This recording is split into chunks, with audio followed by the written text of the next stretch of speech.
एक किन्नर बनेगा तो कौन सा जुलम बना भगवान। बट जो ये नॉर्मल समाज है, ये शायद अभी भी हमें उसी नज़र से देखता है जिससे वो अब से 50 साल पहले, अब से 30 साल पहले देखता था।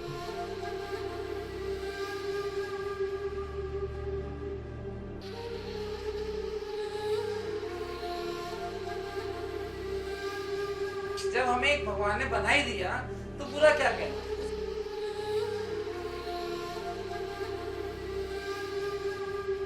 ये काजल, ये बिंदिया, ये कंगना, ये चूड़ियां, ये महकता आंचल, ये लाली, ये गजरा, ये बजती इठलाती पायल, ये आईने में दिखती खूबसूरत आंखें किसी औरत या लड़की की नहीं, बल्कि एक ऐसे इंसान की है जो अपनी जिंदगी के परिचय से ही मोहताज है। ये एक किन्नर है।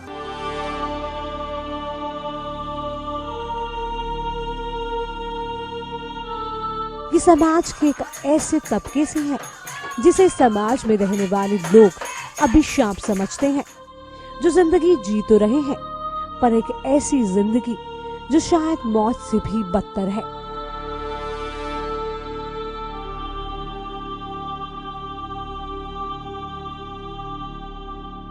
चंद रुपयों की नेकी के लिए लोगों को हजारों दुआएं देते हैं, पर इन्हें दुआएं देने वाला समाज में कोई भी नहीं है।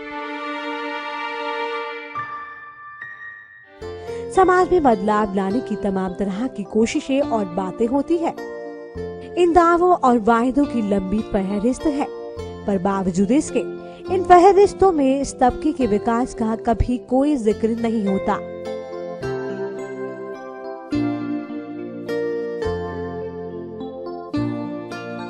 शायद इन्हें समाज का हिस्सा माना ही नहीं जाता।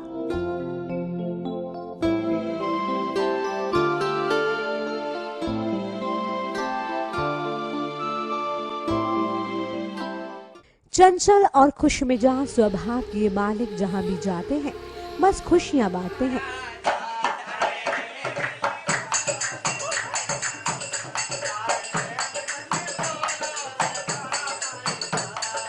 खुशहाली बरसाते हैं।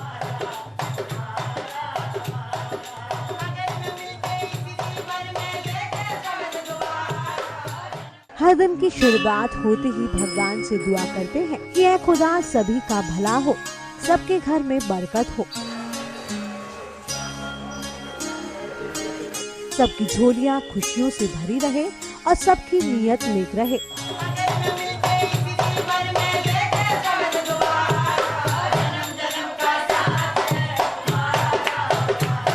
ताकि इनका गुजर बसर भी होता रहे, क्योंकि कुल मिलाकर इनका जीवन यापन लोगों की खुशियों के रहमो करम पर ही चलता है।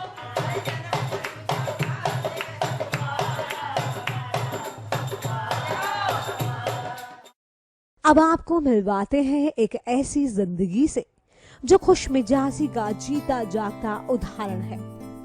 किन्नर होते हुए भी समाज में अलग पहचान बनाने का जुनून और जज्बा कभी तोहमतों के तले दफन नहीं होने दिया। इनका हौसला, सब्र और आत्मविश्वास एक मिसाल है। यह है मोना अहमद।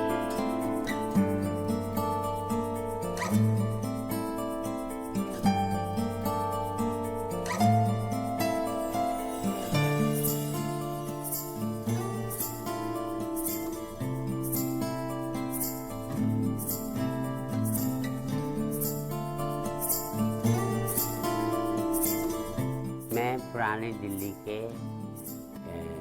एक रूढ़िवाला समझिए, बहुत लोग मजहबी लोगों की फैमिली में पैदा हुए। तो मैं 2 बहनों के बाद मेरा जन्म हुआ 1937 में। तो सब लोगों ने बड़ी, मेरे पेरेंट्स ने, मेरी फैमिली ने बड़ी खुशी मनाई कि हमारी 2 लड़कियों के बाद लड़का पैदा हो गया। उनको क्या मालूम कि अब ये सेक्स कौन सी है, थर्ड सेक्स है, क्या है। पुरानी दिल्ली थी, पहले माहौल और था, तो सब लोग देखते थे वहाँ के। तो अच्छा नहीं, मेरे पेरेंट्स ने मुझे पढ़ाया, हमारी दीनी तालीम भी दी, जो कुरान शरीफ होता है वो पढ़ाया, उर्दू भी पढ़ाई, ये भी किया। और स्कूल में भी दाखिला दिलाया, जहाँ से हायर सेकेंडरी तक मैंने पढ़ा।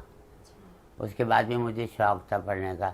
लेकिन ऐसा होता है ना, हम लोग का जब छोटे होते हैं ना, तो लोग देखते हैं, परेशान होते हैं, सोचते हैं क्या है, मेल है फीमेल है, ये क्या है क्या नहीं, छेड़ते हैं। कोई कुछ बोलता है, कोई कुछ बोलता है, आदमी लोग छेड़ने लगते हैं। जो कोई होमोसेक्स वाले होते हैं वो पीछे बढ़ जाते हैं। हाँ, तो परेशानियाँ होती हैं घर में रहने से। घर में रहने से परेशानी जब बहुत ज़्यादा हो जाती है, स्कूल में भी परेशानी होती है। कोई छक्का बोलता है, कोई कुछ बोलता है, कोई मीठे चावल बोलता है, कोई बोलता है ये है, कोई ये है। तो इससे ना इंसान परेशान हो जाके अपने लिए कोई सुकून की जगह देखने लगता है। तो ऐसे मुझे जो सोना चमन डांसर थे वो मिल गए, तो वो मुझे अपने घर ले गए। तो वहाँ मुझे अच्छा लगने लगा। तो फिर मेरे तो पेरेंट्स ने बहुत उधम मचाई, वहाँ पर आकर झगड़ा भी कर देते थे, मुझे ले जाते थे। तो लेकिन मैं फिर वहाँ आ जाते थे, वो ले जाते थे फिर आ जाते थे। फिर मुझे शौक़ था नाचने गाने का, इसका। तो मैं शंभू जी महाराज से के भी शागिर्द हुए, तो थोड़ा कथक सीखा। माटो खान साहब उस्ताद थे, उनसे थोड़ा सरगमे वरगमे सीखी। इस तरह से बस रहते रहते मैं सोना चमन के साथ रहने लग गए।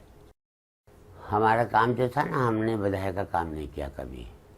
अच्छा, कभी नहीं किया। हाँ, तो हमने सीखा, इसलिए प्रोग्राम करते थे।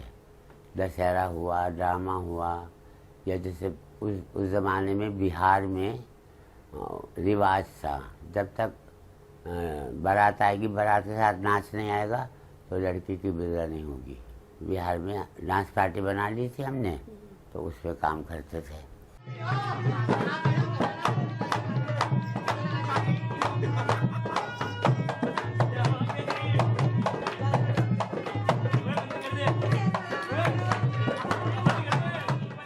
पंजाब में बहुत रेस्पेक्ट देते हैं, और पंजाब में एक तरह नेसेसरी है। अगर बच्चा पैदा हो गया और हिजड़े को खुसरे बोलते हैं या बाबा बोलते हैं, वो नहीं आए तो वो अनलकी समझेंगे।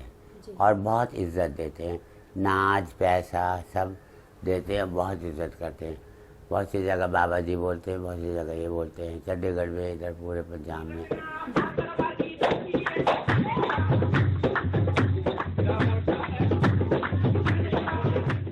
अब राजस्थान में तो वहाँ इधर की तरफ ना खुशी में नहीं बुलाते, मरने पर बुलाते हैं। अच्छा। जब वो मर जाएगा ना, तब वो लोग जाएंगे, उनकी बहू का घूंघट उठा के सब बिना के श्रृंगार मिंगार तब कुछ मिलता है। तो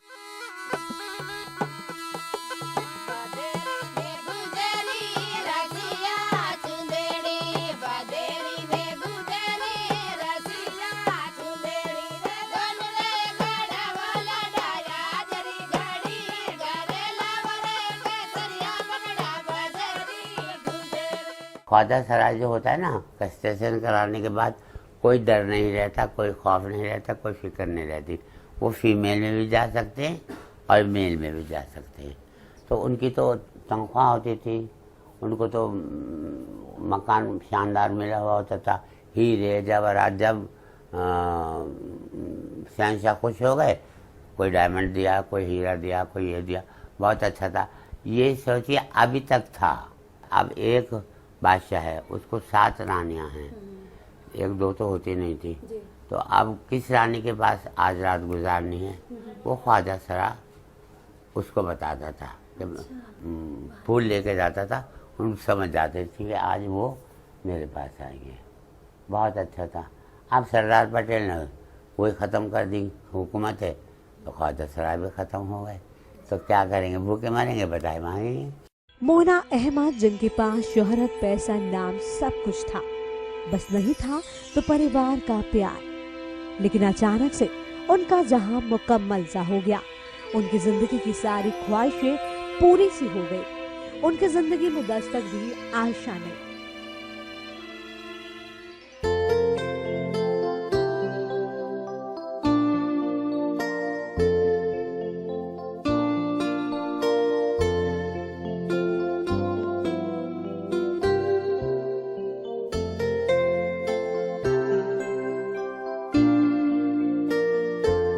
जब ये बच्ची पैदा हुई ना तो उसकी माँ की डेथ हो गई, तो बच्ची ऐसे ही वहीं पड़ी रही। तो वो जो थी ना गरीना मेरे पास आई, बोले कोई पैसा नहीं दे रहा, कोई कुछ नहीं कर रहा, और ऐसा है बच्ची वहाँ पर है तो तुम माँ का बिल दे दो सेंट स्टीफन का हॉस्पिटल का, तो बच्ची तुम ले लो। आयशा के जन्मदिन में तो जापान तक से आए थे लोग। अच्छा, और उन्होंने फिल्म भी बनाई थी। हाँ, उनको मैंने इनवाइट नहीं किया था, वो खुद ही आए थे। लेकिन बांग्लादेश, पाकिस्तान और तमाम इंडिया से सब लोग, उनको तो मैंने इनवाइट किया था सबको, वो लोग आए थे। 3 दिन तक डांस गाना, तरह तरह के खाने, और लास्ट डे में तो 151 खाने। मोना अहमद ने जिसे अपना सब कुछ माना, जिंदगी की सारी खुशियां उनके नाम कर दी, पर आज वही आयशा अपनी माँ से मिलने में कतराती है, क्योंकि उनकी माँ एक किन्नर है। आज मोना अकेली है और मानसिक तनाव की शिकार है। ए जिंदगी, थक गया हूँ तेरी नौकरी से, मुनासिब होगा तू मेरा हिसाब कर दे।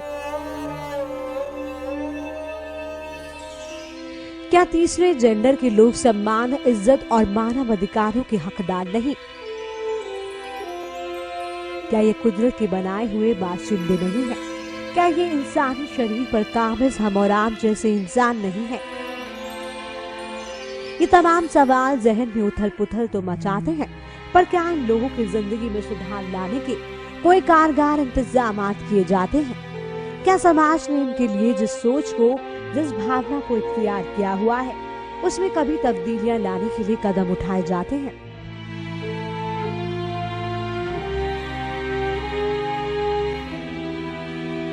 किन्नरों को हर वो अधिकार प्राप्त है जो आम नागरिक को प्राप्त है। वो उसके साथ अगर किसी भी तरह का कोई ऑफेंस होता है, वो पुलिस में जाके कंप्लेंट कर सकते हैं।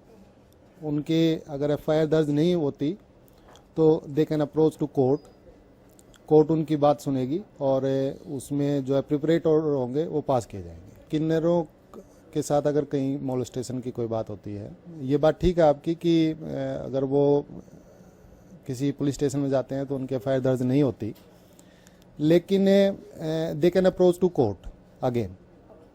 वहाँ अगर सपोज किसी के साथ मोलेस्टेशन हुआ है, कोर्ट उस चीज़ को, क्योंकि वो एक नॉन कॉग्निजेबल ऑफेंस होगा, इसलिए पुलिस तो उसमें एफआईआर दर्ज नहीं करेगी, लेकिन they can approach to court, और कोर्ट उसमें सारे फैक्ट्स कोर्ट के सामने लाएंगे, कोर्ट के एविडेंस लाएंगे कोर्ट के सामने, अकॉर्डिंगली कोर्ट जो है ना उसमें ऑर्डर पास कर सकती है। रही बात आपने कहा कि रेप में, क्योंकि वो जेंडर अलग हो गया, वो फीमेल में नहीं आएंगे, तो उसमें अगर रेप वाली बात भी आती है तो 377 में, न कि 376 में, 377 में कोर्ट जो है उनको सजा करेगी। सुप्रीम कोर्ट ने अपने इंडियन गवर्नमेंट को ये कहा है कि आप एक थर्ड जेंडर क्रिएट करें, तो अभी गवर्नमेंट को उसमें टाइम लगेगा। वो अपनी सारी फ्रेम करेंगे, सारी टर्म्स एंड कंडीशंस कि उनको क्या क्या राइट दिए जाएं, किस तरीके से उनको जेंडर बेस पे जो फैसिलिटीज देनी है वो दी जाएं, उसमें टाइम लगेगा और उसका हमें वेट करना पड़ेगा। अभी किन्नर जो बेबस, लाचार और अधूरी सी जिंदगी को बड़ी खुशियों से जीने की कोशिश में देखते हैं।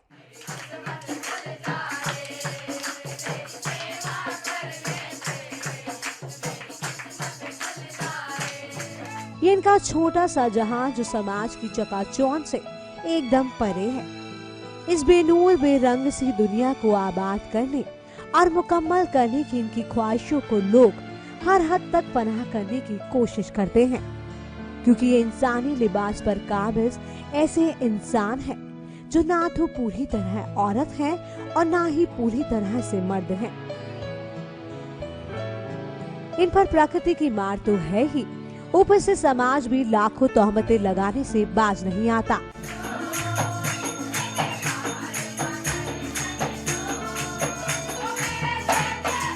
किन्नर होने के बाद भी ये अपनी जिंदगी को श्राप नहीं समझते, बल्कि जिंदा दिली से हर रोज इसे बेहतर करने की जद्दोजहद करते हैं।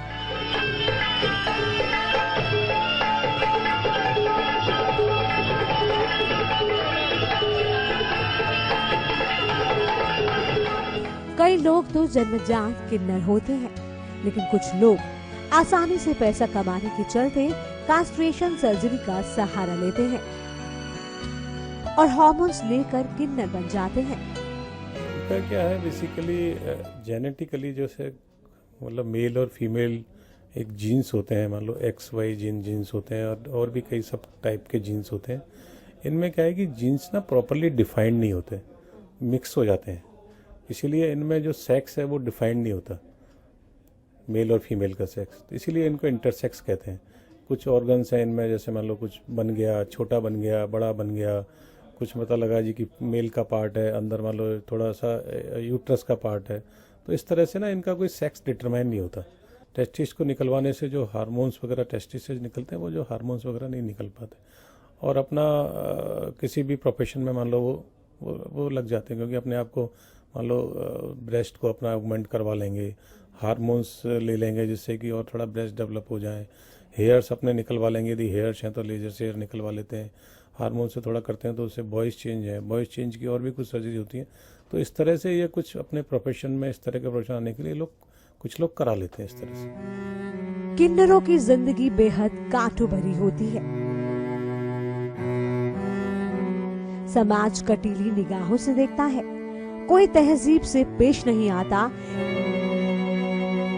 गैर तो देते ही नहीं इज्जत, ऊपर से घर वालों का प्यार भी नसीब नहीं होता। समाज इस तरह का व्यवहार करता है कि इंसान टूटकर मजबूर हो जाए। जहाँ भी ये लोग जाते हैं, लोग तुच्छता भरी निगाहों से इन्हें देखते हैं। इतना सब कुछ सहकर भी दूसरों की खुशियों में तहे दिल से शरीक होते हैं किन्नर।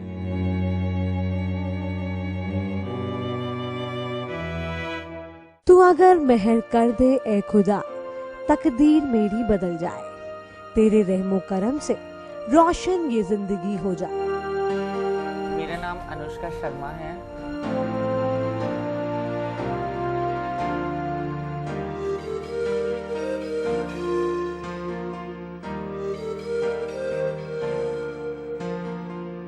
जब मैं 11 साल की थी तो मैं इस कम्युनिटी में आ गई थी, क्योंकि जो मेरी गुरु हैं वो मेरे को मेरे पेरेंट्स से ले आए थे, क्योंकि मैं इसी कम्युनिटी से पैदा हुई थी। एक्चुअली जब मैं पैदा हुई तो जल्दी से किसी को पता नहीं चल पाया था मेरे बारे में।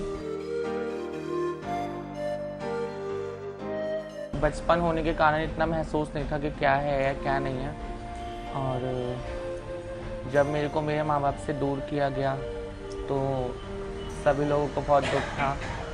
एक्चुअली मेरी मम्मी को सदमा होने के कारण मेरी मम्मा की डेथ हो गई थी।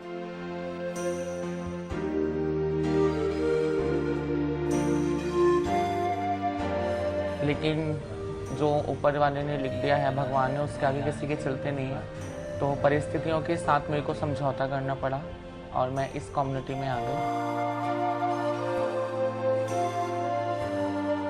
इसी कम्युनिटी में रहने के बाद मैंने अपनी पढ़ाई पूरी की, मैंने ग्रेजुएशन की और अभी मैं MSW करना चाहती हूँ, मास्टर ऑफ सोशल वर्किंग, जिससे कि मैं अपनी कम्युनिटी के लिए कुछ कर पाऊँ आगे चल के।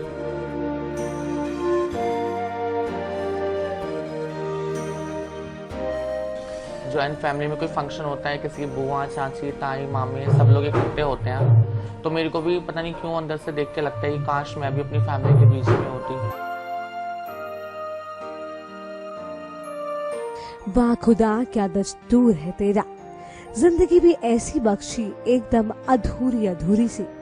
क्योंकि भगवान ने इस जन्म में मुझे अधूरी औरत बनाया है, और अधूरी औरत होने के बाद भी भगवान से मैं यही दुआ करूंगी कि जो कमियां मेरे शरीर में या मेरे मन में या मेरी किस्मत में लिखी हैं, वो आगे इन सभी कमियों को पूरी करें और आगे से मुझे पूरा जन्म दें, जिससे कि मैं आगे एक अच्छी बेटी, अच्छी बहू, एक अच्छी माँ बन पाऊँ।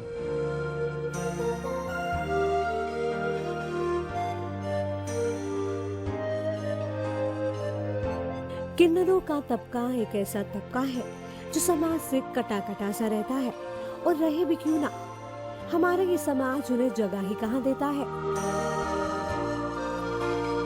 सम्मान और रोजगार तो दूर की बात, इज्जत के नाम पर बदसलूकी और बेइज्जती के सिवा कुछ और नहीं मिलता इन लोगों को। जिस कारण मजबूर होकर ये लोग टूटने को मजबूर हो जाते हैं और इनकी जीने की तमन्ना इन सब के चलते शमशान हो जाती है। ऐसी एक शख्स है माता जी।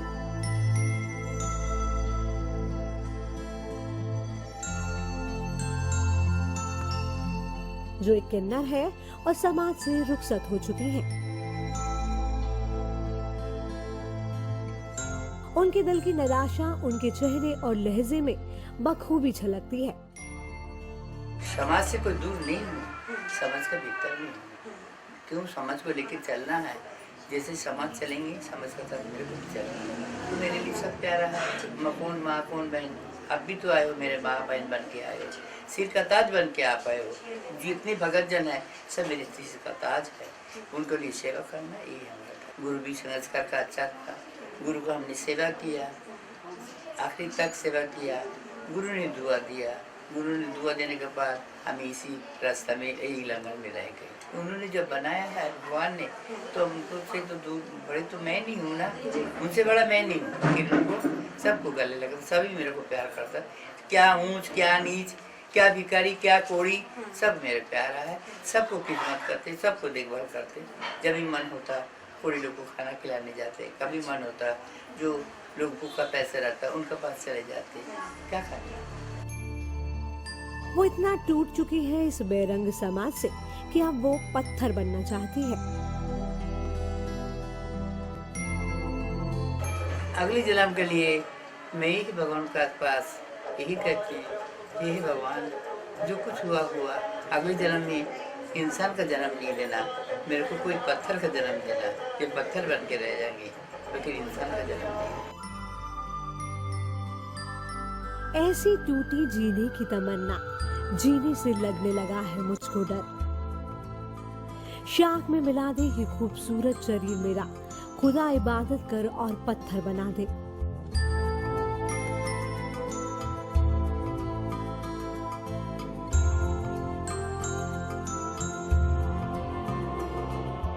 आखिर क्या दोष है इनका, क्या खोट है इनकी तकदीर में, जो हमारा ये समाज इन्हें दर्द ठोकर और बदसलूकी के सिवा कुछ और नहीं देता।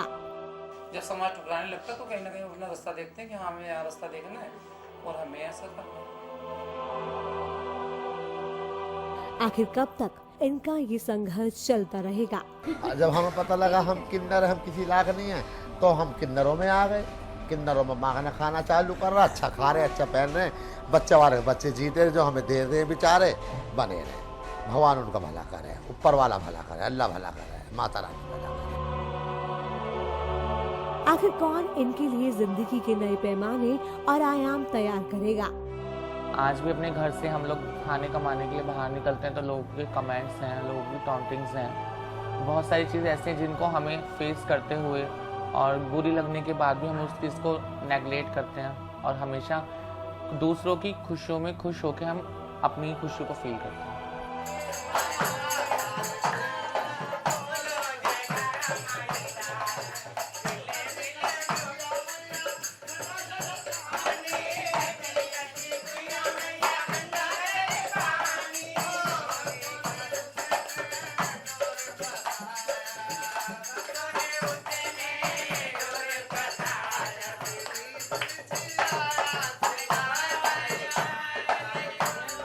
कौन इनकी जिंदगी को खुशहाली बख्शेगा।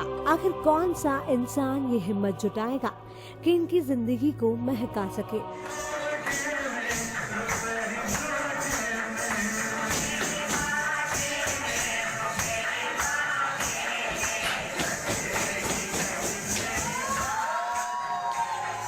समाज के लिए इन्हें बेहतर जीवन मुहैया करवाना और खुशहाली बख्शना किसी गुस्ताखी से कम नहीं है। आखिर कौन सा इंसान ये जुर्रत करेगा कि समाज से कटे कटे से रहने वाले इन लोगों की जिंदगी को गुलजार कर सके। कमजोरी खलती है, बहुत खलती है, नींदें नहीं आती, डिप्रेशन हो जाती है, स्लीपिंग डोज लेना पड़ता है, हाँ डॉक्टर के पास जाना पड़ता है।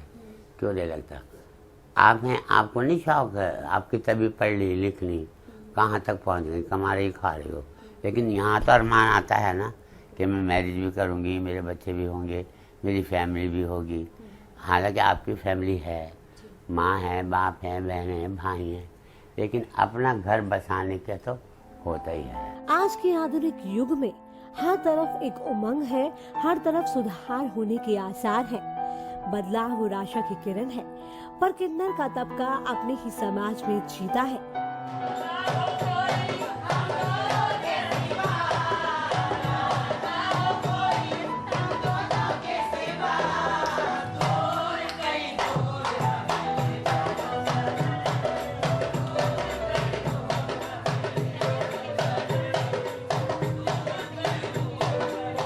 एक ऐसे समाज में जिस समाज को हमारे समाज के लोग हीन भावना की नजरों से देखते हैं और कहीं जगह नहीं देते, जिसके चलते वो अपनी ही अलग दुनिया बसाने को मजबूर हो जाते हैं।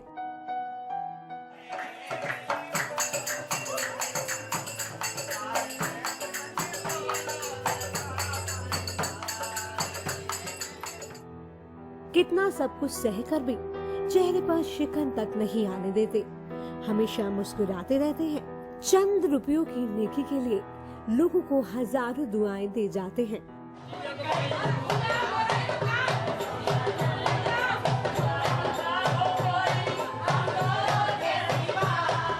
पर इस चीज का उन्हें अफसोस रह जाता है कि समाज उन्हें अपनाने में इतनी कंजूसी क्यों कर गया।